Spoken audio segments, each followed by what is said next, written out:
Okay, let's get started with the second part of the B section of week 2. So here we are looking at the production side. Previously, we are looking at the cost. Now we're looking at actually the benefit side of your production, right? So in order to get the benefit, which is in production, which is revenue, you need to have the concrete product to be produced. Product is a general thing. It can be product like pen, water bottle. It can be services, right? But you need to have things produced, right? So here first we're looking at how things are produced with more, say, input being put in. Okay. So here in economics we categorize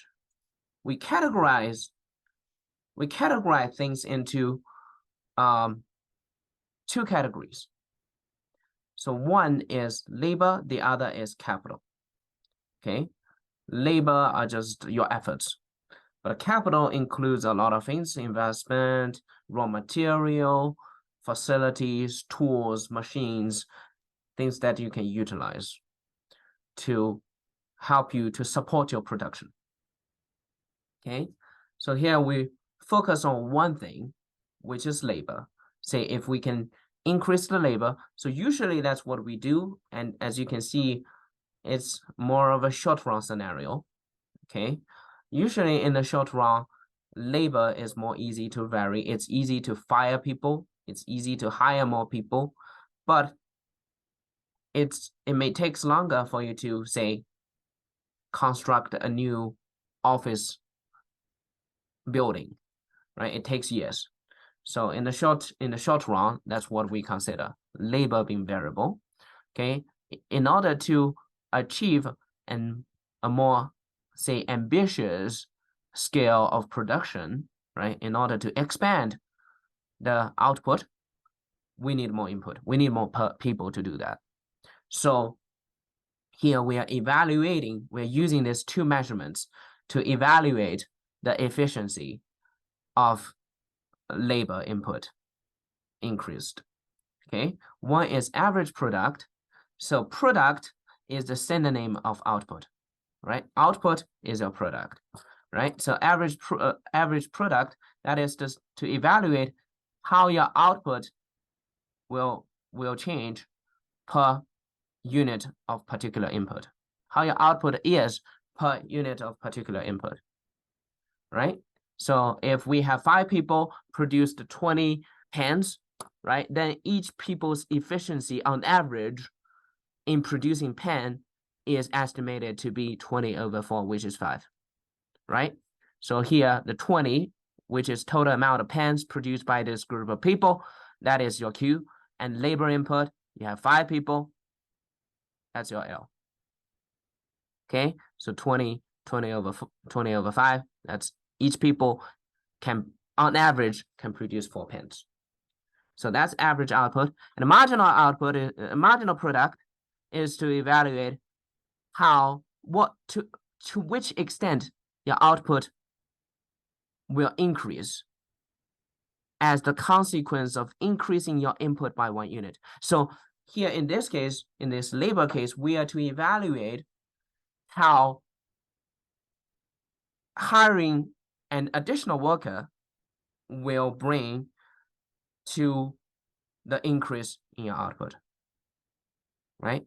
So say if we increased our worker by 3 and our output increases by 18 units, then the marginal product of labor, right, per each additional people we get in, on average, we estimate we are going to increase our output to be 18/3, which is 6.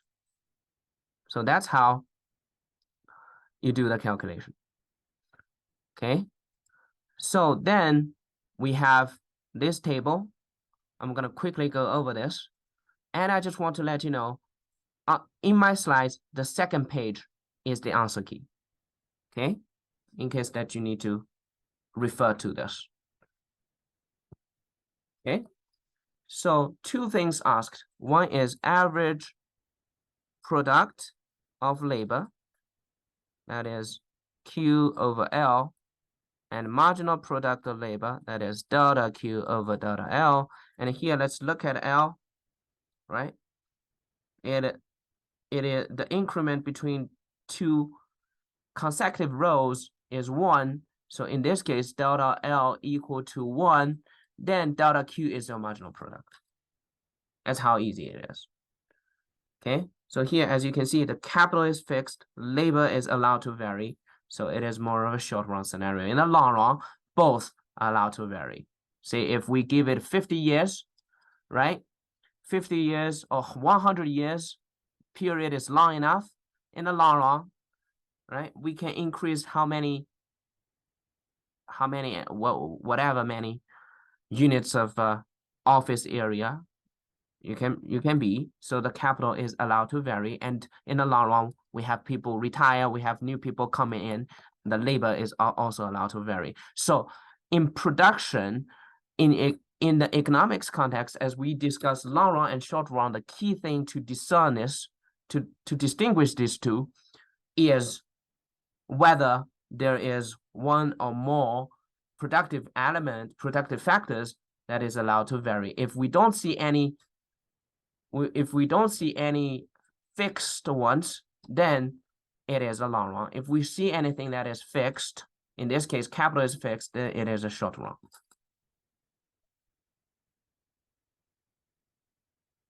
Okay. All right. Then let's look at those. Let's look at how to fill in into those blanks. Okay. So here, those are undefined. That is because you're hiring 0 labors. The denominators are both zeros. So you're dividing something over 0. That's undefined. Okay. And then in this case, your average product of labor is 10 over 1, right? Which is 10. And your marginal product of labor is delta Q, which is 10, over delta L, which is 1, 10. Okay. Then here, you know that your average product of labor is 15, and your labor is 2. Then we can use the inverse version, right? You're asked what is the total output, so you just multiply L to the other side. Q equals to A average product by L. Average product is 12. L is 2. The result is 30. And then what is the marginal? The marginal is delta Q over delta L, which is 1. So delta Q is 20. That's your marginal. Okay. And then for this case, okay, we know that your total output is 60. Your previous level of labor's total output is 30. So with this additional labor, you increase the output by the difference, which is 30. So here, the marginal product of labor is 30. Okay. And the average is 60 over 3, which is 20. Okay. And here, for the fourth one, the marginal product, that is the difference that tells you how to extend your total output should increase by this additional unit of labor. So here your total output is increased to 80, right? And then 80 over 4, that's your average product of labor, which is 20. Okay. And here you have the average product of labor is 19. 19 by 5, according to this. 19 by 5 is your total output, which is 95. Okay. And here, the marginal product of labor is the change increment in your output by this additional unit of labor. So that's 15. Okay. And in the last one, now your marginal product is the difference between these two over delta L, which equal to 1 between these two rows, consecutive rows. So the result is 13. and the average product labor is 108 over 6, which is 18. Okay. So there are actually two things to add on to this. One is the relationship between marginal and average.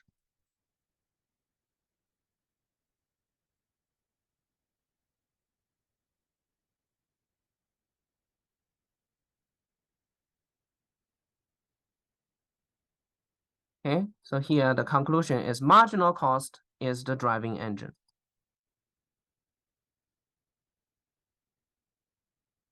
Is the driving engine of change. Okay, so let's just forget about the cost scenario. Let's just look at the marginal and average in general. So if we have a stack of numbers, say 1, 2, 3, the average, the original average equal to 2, right? So now if we input a number into this group that is higher than the average, say 4, then your average will increase. And this 4, that is your marginal number, the additional number, right? So this relationship between marginal and average, it applies to all, okay? This is a general case.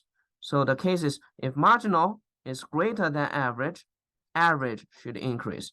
If marginal is smaller than average, average should decrease. So here, if marginal is smaller than average, average will decrease. If marginal is greater than average, your average is dragged up. It is the additional number that added in to drag up the average, and the additional number itself is the marginal. So that's the relationship between marginal and average in general. It applies to cost, it applies to product.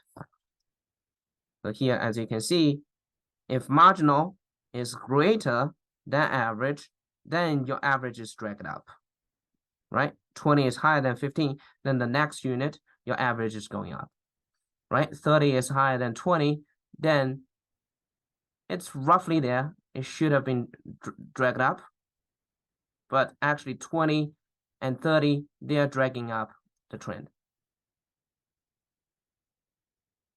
And here, starting from here, 15 is lower than 19, we start to decrease the average.